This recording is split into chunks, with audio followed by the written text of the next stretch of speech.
পতাকার 5 রং। বলো তো দেখি পতাকায় মধ্যে কয়টি রং আছে? শিক্ষক এসে শুধাইলেন হেসে দ্বিতীয় শ্রেণীর কাছে।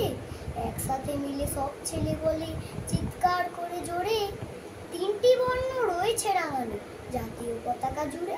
শ্রেণীর পিছনে বেঞ্চের কোণে শিশু ছিল এক বসে। পতাকার মাঝে 5 রং আছে, বলল মৃদু ভাষায়।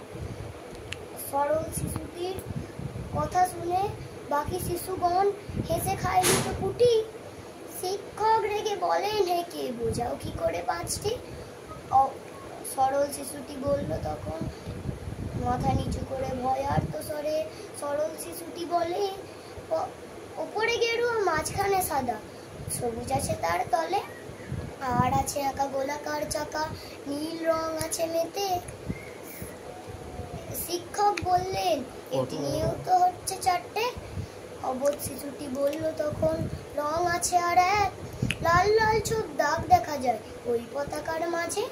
বাবাকে যখন আনলো ওরা কফিনের ঢাকা খুলে, জড়ানো রয়েছে দেহখানা তার পতাকার ফুলে।